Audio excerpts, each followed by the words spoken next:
ini ngitungnya diapain? Ada yang punya ide? Nah, di sini dalam hal ini analitnya itu adalah asam asetat, titrannya adalah NaOH gitu ya. Nah, sekarang kita lihat ternyata dibutuhkan volume titrannya itu sebesar 20,65 mili untuk mencapai titik ekivalen atau mencapai reaksi yang sempurna. Nah, sekarang pertanyaannya A, berapa konsentrasi molar dari asam asetat dalam cuka tersebut?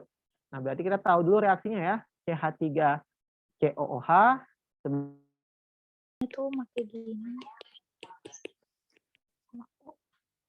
Berarti ini karbonnya 63,68. Ini 12,38, 9,8, 14,14. Nah, ini berarti dibagi masing-masing sama AR-nya. AR-nya 12, ini ada 14, ini 1, ini 16. Nah, kalau udah aku hitung tuh tadi ini 5,3, yang ini 0,88, 9,8, 0,88. Nah, ini tuh pas banget, angkanya bagus ya. Ini kalau mau yang lumayan ribet itu ada di PDF minggu pertama kalau kalian lagi buka itu Google Drive-nya itu tuh ada soal kuis kalau nggak salah ya. Kuisnya stay gitu. Jadi dia tuh perbandingannya nggak secantik ini hitungannya. Jadi kayak nanti pas udah di akhir itu masih dikali biar nyamain gitu. Ini berarti nanti masing-masing dibaginya sama 0,88.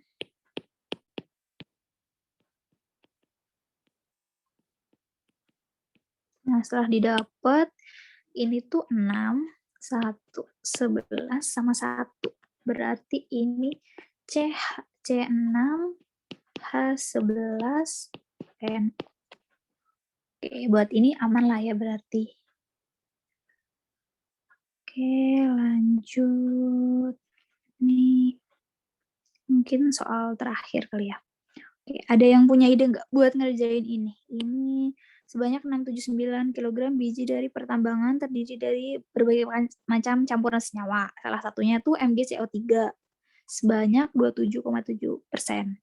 Terus si semua MgCO itu bakal terdekomposisi lagi menjadi gas CO2. Terus kita suruh ngitung massa gas CO2-nya berapa.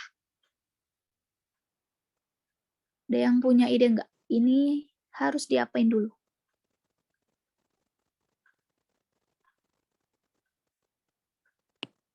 Terus diketahuinya dulu kali ya. Diketahuin ada biji dari pertambangan ada 679 kilogram. Nah, terus dia 27,7%-nya itu MgCO3. Terus ditanya CO2 berapa gram? Ada yang punya ide nggak? Ini diapain?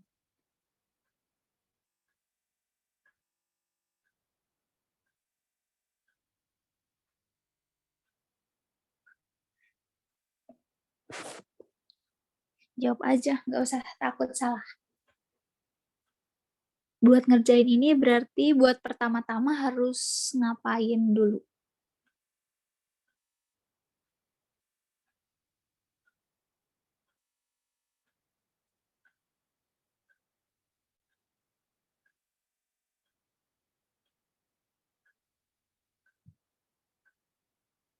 Ada yang mau jawab nggak?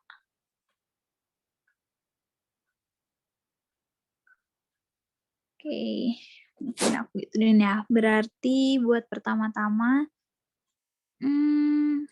kita harus cari MgCO3-nya berapa dari si biji itu kali ya. Karena di sini udah jelas-jelas dikasih tahu kalau MgCO3-nya itu 27,7%. Berarti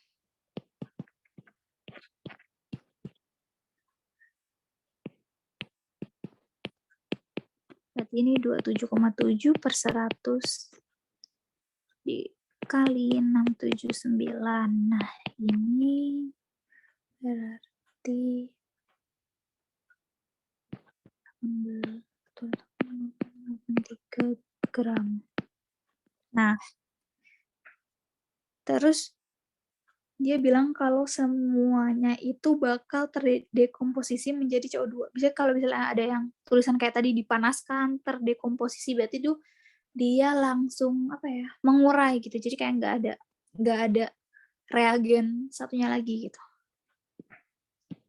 CO3 bakal terdekomposisi menjadi, kan ini cuma diketahui ini CO2 nih misalnya. Berarti kalian bisa ngira-ngira, berarti masih kurang Mg sama O, berarti bakal ngasilin Mg sama O.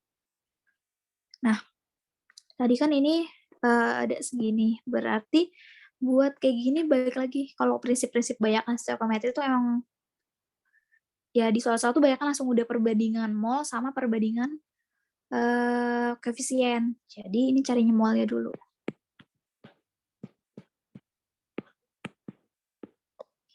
Jadi 8,83 dibagi sama MR itu 84. Aku dapatnya 2,247 mol. Ini 2,247 mol. Berarti di CO2 juga sama 2,247 mol. Berarti buat nyari gramnya berarti mol dikali sama MR 2,247 dikali sama MR-nya CO2 itu berarti 44. Aku dapat 98,91 gram. Ya masih bingung nggak? Tahu aman?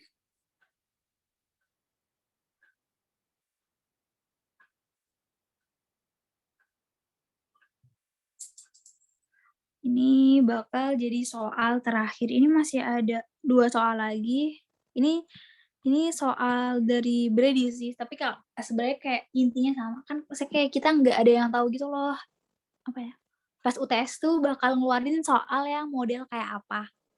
Kayak jadi lebih baik kan belajar yang lebih susah dulu, baru nanti biar kayak apa namanya?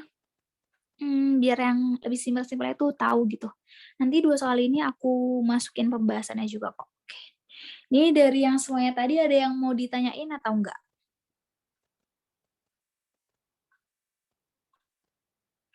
Atau aman aja?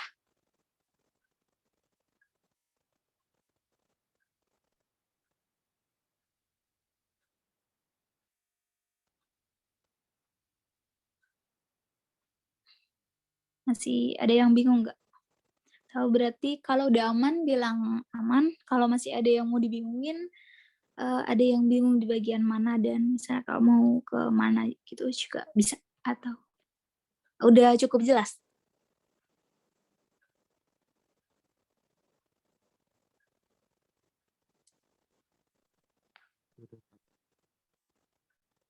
Oke, ini karena nggak ada yang ngejawab, berarti udah aman lah ya berarti. Misalnya kalau misalnya nanti ada yang nggak jelas atau gimana, kalian bisa nanti chat aku aja dan nanti aku bakal upload ini dan pembahasannya di itu ya di Drive. Mungkin segitu dulu dari aku.